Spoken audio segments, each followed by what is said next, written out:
Around Dodge City and in the territory on West, there's just one way to handle the killers and the spoilers, and that's with a U.S. Marshal and the smell of Gunsmoke.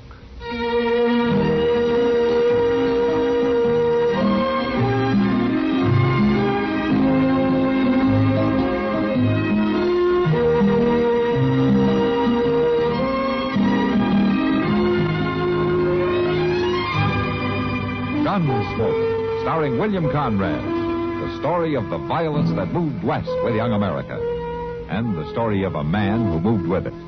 I'm that man, Matt Dillon, United States Marshal.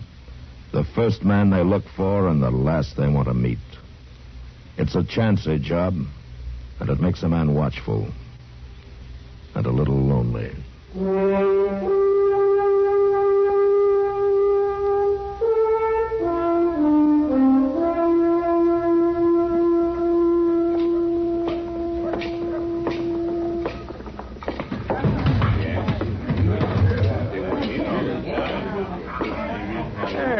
Stranger in Dodge, Marshal. Oh, I've been gone a week, Sam.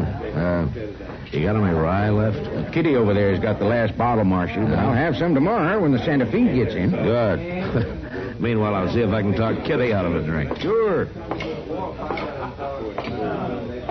Oh, I heard you were back, Matt. How are you?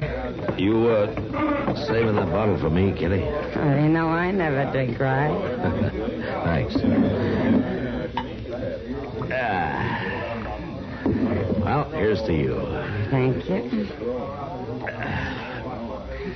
That's the closest I've been to civilization in a week.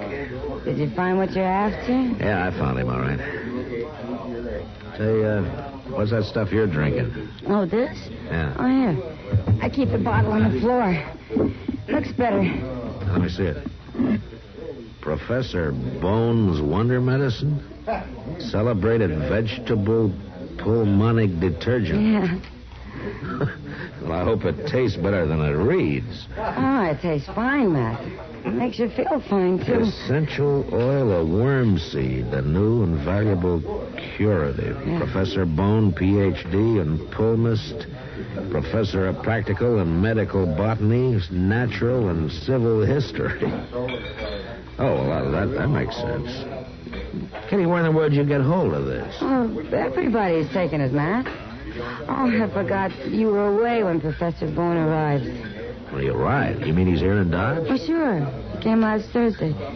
He's got a fancy wagon he lifts us from every day. About this time, as a matter of fact. You should hear him, Matt. He's great. Yeah, he must be. No, he really is. What's in that tonic, Kitty? You're kind of misty already, aren't you? Oh, it makes you feel great, Matt.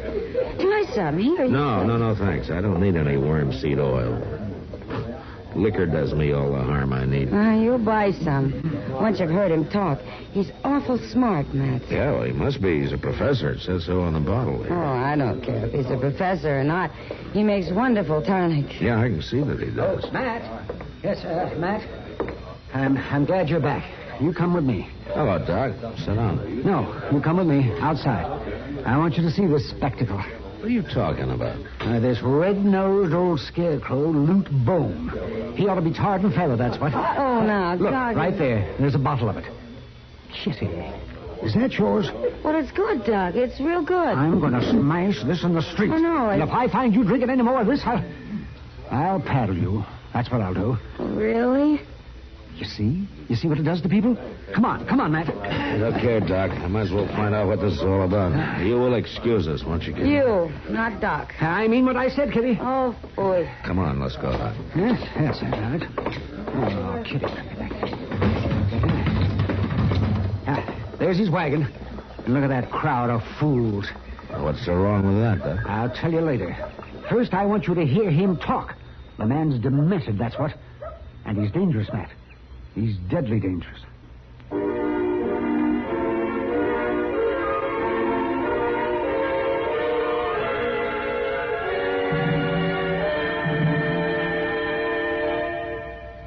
You there, boy. Sit up now. Look spry. Step lively. This is your great-grandpa. And then some. My name? Oh, I've been called Johnny Reb, and I've been called Billy Yank. I'm a soldier. Civil War. What you want to know about soldiering? March? Oh, we did it aplenty. Both heavy marching order and light marching order. See, light marching order meant we was to march only with musket, ammunition, haversack, and canteen, and be ready for working or for fighting. Well, that was nothing. It was the heavy marching order we didn't like. Oh, that meant carrying everything you owned on a long march to the next field of battle or else a new camp. There was never enough water, and sometimes we wouldn't have us nothing to eat for a whole day. And us, in our heavy woolens, carrying 50 or 60 pounds on our backs, trudging down dusty roads in the summer and muddy ones in the winter. Oh, still, it was something to see. First, there'd be the adjutant, then the scouts, then the band and drum corps, then the colonel and the lieutenant colonel, then the 2 surgeons and the hospital knapsack carrier. Yeah, we was quite a sight, I tell you. Even though some of us didn't have shoes and straggled a bit sometimes. Now you, boy, you got shoes special built to last. And if you watch yourself, blame that they don't help protect your feet from frostbite and things like that. But what's real important, lots of times you got trucks to carry your gear. And you, too, for which you can thank your lucky stars and stripes. Oh, believe you me, son, it takes more than just men and guns and generals to make you an army. It takes knowing somebody's thinking about your derned old feet and your aching back, like that good transportation corps you got. Danged if it don't.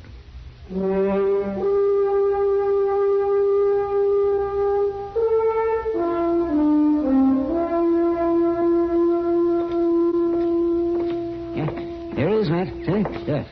Right down there where the crowd is. He's standing in the back of his wagon. You see? He's finished entertaining them now. We're just in time for the serious part. So come on. Hurry along now. Come on. For this famous elixir, while serving as personal surgeon to the King of Santo del Rio. Oh, that light. Just take it easy, Doc. Let's listen. Medicine has cured more than 3,000 cases of ague, 2,500 of chronic inflammatory rheumatism, 2,000 of green sickness, 1,000 of mercurial diseases, 1,500 of liver affections, and 6,000 of general debility. He ought to be hung. It purifies, cleanses, and strengthens the fountain springs of life, and infuses new vigor throughout the entire body. In fact, my friends, Professor Bone's Wonder Medicine will cure all disorders incident to the human race, without exception, no matter what the age, circumstance, or place of residence of the afflicted patient. Hey, Professor, I live over near Stinking Springs. Will it cure me?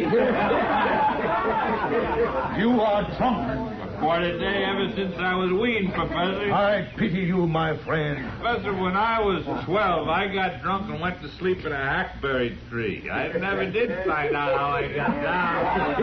Oh, don't laugh. Ladies and gentlemen, don't laugh. Pity the poor man, the poor wretch.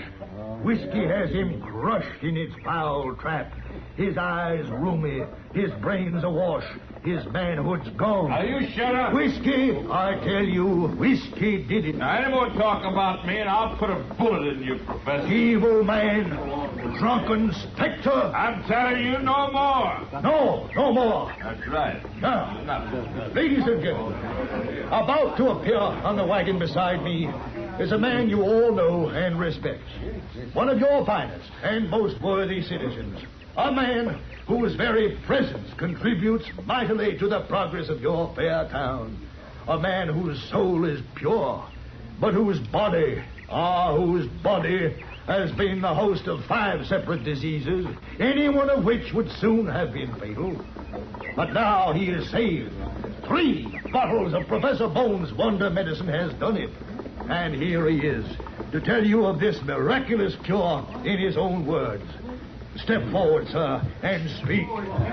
Speak for the sake of your fellow man. Great heavens, Matt. It's Chester. Yeah. Professor. Hey, Chester. Oh, Mr. Dillon. Get down off there. Yes, sir. But, my dear man, you've got to talk to the Come on, hurry it up, Chester. Who are you, sir? What are you doing? Now, you come back here, you. Go on with your lecture, Professor. Never mind about him. Hey, Professor. What? Professor, that stuff for your cure anything? Anything, my friend. Every disorder known to medical faculty. Well, my old man, he's 80, and he got a bean stuck in his throat. Now, shut up, all of you, too. Professor, how about that? I'll come to see your father, sir. I'll visit him as soon as I am able to pass a few bottles down among the good people gathered here. Hello, Mr. Dillon. Doc. Come on, let's get out of here. Chester, of all people. Well, now. Oh, I suppose he's got you all doped up for that stuff, too, Chester. Oh, it makes you feel great, Doc. Is that why you were up there? Well, no, sir. I got to deal with the professor for my spare time. See, Mr. Dillon, he pays me $1 a day and gives me all the medicine I can drink free. Oh, it's idiots like you that make it possible for such quackery, Chester. Oh, now, Doc, I'm not no idiot. Well, you think you've been acting like one? Well, that's not what's important. Matt, I've analyzed some of Bones' so-called medicine. It's got opium in it, for one thing. Oh, you think it's dangerous, Of Doc? course it is. People can get in the habit. And what's worth if something is wrong with them and they're taking that stuff, they wouldn't find it out until it's too late. You gotta stop this business, Matt. Yeah, I suppose you're right, Doc. Either you stop him or by heaven I'll shoot him. I'm serious, Matt. All right, Doc, I'll talk to him a little later. In the meantime, you stay away from him, Chester. Well, I'm sorry, Mr. Dillon. I didn't know.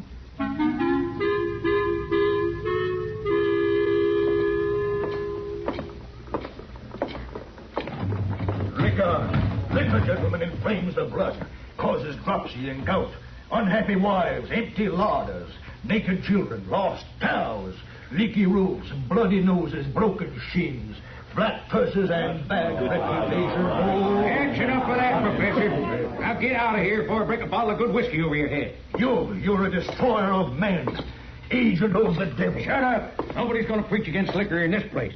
I'll fix you good. All right, hold it, Sam. Professor Bone, I'd like to have a word with you. And who are you, sir? I'm a U.S. Marshal.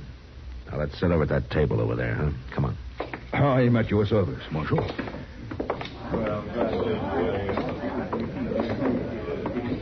And to what do I owe this honor, sir? Well, it isn't exactly an honor, Professor. I want you to stop putting opium in that stuff that you're selling. Oh, come now, Marshal. Surely you don't believe... Doc Adams has analyzed it, Professor, and either you make it harmless or I'm going to run you out of Dodge. Yes, sir. I believe you would. Now, you're free to sell it and you're free to do all the talking you want, but that's all. I'm a lonely old man, Marshal, and I'm tired of wandering. I'll do what you say. Good. And I hope you don't get yourself into trouble with that preaching about liquor. I've been fighting against drink ever since I was a youth. What about opium? Isn't that just as bad? Oh, there's not enough of my medicine to do any harm, Marshal. Maybe. But why are you so strong about whiskey? Well, Marshal, when I was a child of 12, my grandfather got drunk and threw a pet owl onto a horse that was standing nearby. What? He did. And it frightened the horse into kicking an orphan boy. Broke the rib. And here he is to tell you of this miraculous cure in his own words. Step forward, sir, and speak. Speak for the sake of... So I'm glad you're here. Now, what's the trouble? Well, this here professor's the trouble, and I'll tell you. Now, my old man, he had a bean stuck in his throat, and the professor, he told me give him a steam bath and then throw cold water on him. And I was doing it. Well, what for? Well, so as he'd catch a cold and cough and bring up the bean. No, of all. But it didn't work, Mr. Well, Reeves. it's killed him. My old man is dead. Dead? Good heavens. And I'm going to kill you for it, Professor. No, you won't, Reeves. Well, no man can die of a mere cold, Mr. Reeves. Something must have gone wrong. Oh, something went wrong, all right. Come on, we'll get Doc and go see what this is all about. And you get the idea of shooting anybody out of your head, Reeves. Maybe I will.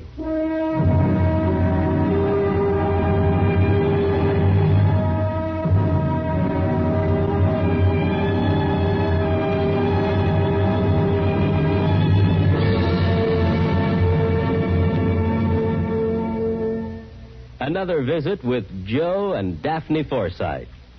Joe, Yeah, Daphne. looked at this story about savings bonds in the paper. Yeah, what about it? Do you think that's the best way to tell people about savings bonds? Why not? Look, see, it says here that savings bonds are a guaranteed investment. Right now, they pay off at the rate of $4 at maturity for every $3 invested. You're not convinced? Mm-mm. Why not? No salesmanship. No salesmanship? What more do you need to know?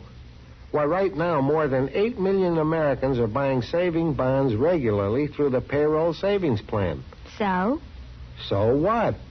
That's what I say. So what?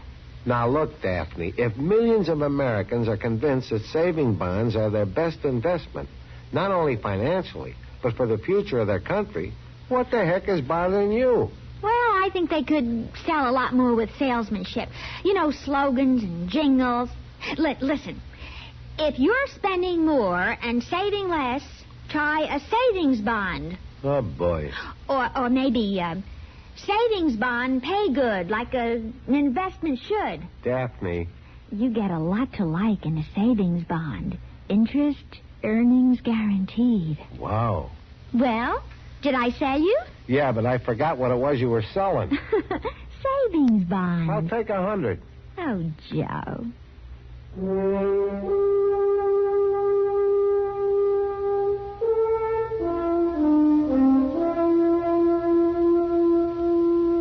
Professor Bone wasn't a normal, everyday type of citizen, but he wasn't a murderer either. And whatever had gone wrong and killed Reeves' father couldn't be blamed entirely on him. The way I looked at it, Reeves was a fool to follow his advice in the first place. Now we found the old man still lying in a steam bath that Reeves had made.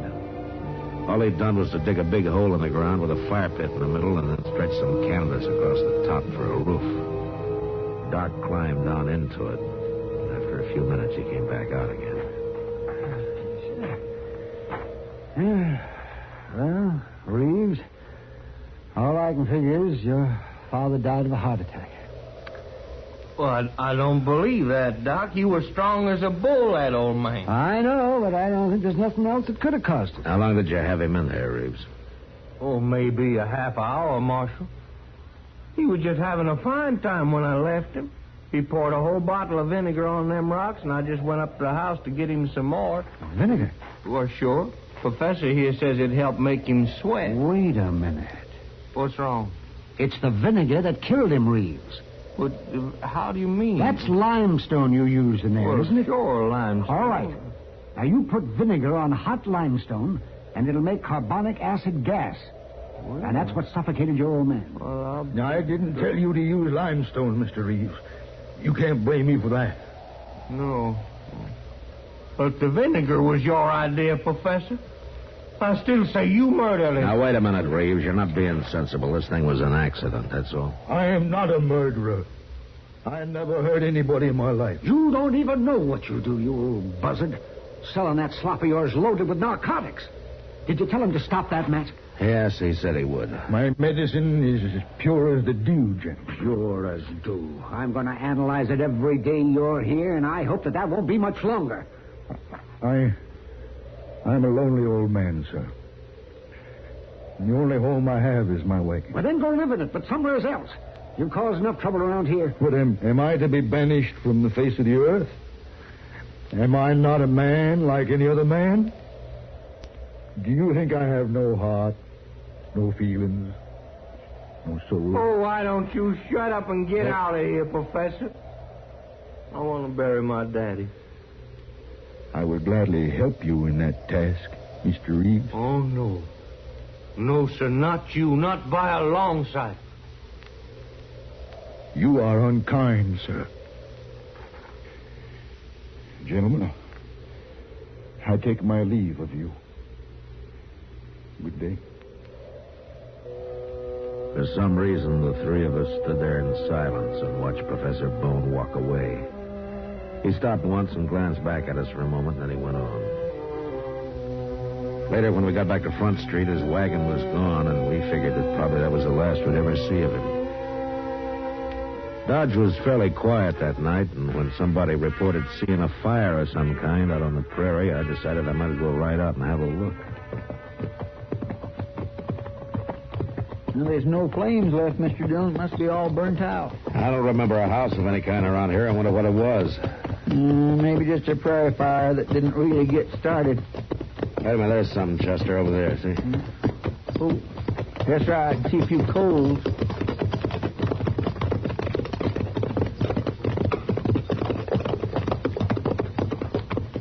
Like a wagon, Mr. Dillon.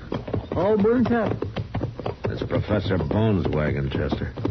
By golly, you're right. And that's his horse, too. Professor? Professor Bone? Come on, let's take a look. Where in the world do you reckon he could be, Mr. Dillon? I don't know, Chester. Here, look out now. I'm going to try to move something.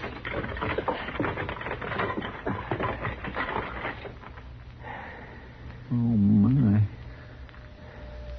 You think that's the professor? Yeah, I'm afraid so, Chester. Poor old fella. He must have been asleep and his wagon caught fire. Yeah, maybe. Funny thing, he couldn't get out, though. Unless he was drunk or something. Professor Bone didn't drink, Chester. Yes, sir, that's right. I forgot. He sure didn't. You think maybe somebody did this a purpose, Mr. Dillon? Yeah, they had 2 or 3 men pretty mad at him. Or maybe it was Indians. No, not this close to Dodge. No. No, I guess not. I don't know, Chester. A lot of things can happen to people who get too lonely. Well, come on, let's get out of here. We'll take care of him in the morning.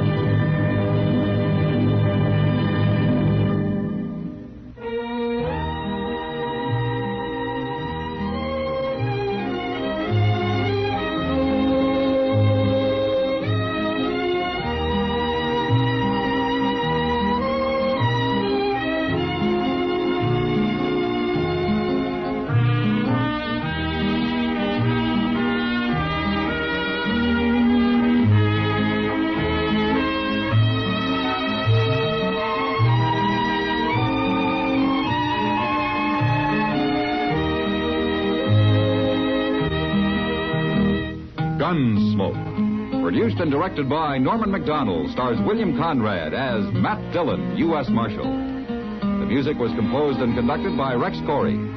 Sound patterns were composed by Ray Kemper and Bill James. Featured in the cast were Parley Bear as Chester, Howard McNear as Doc, and Georgia Ellis as Kitty.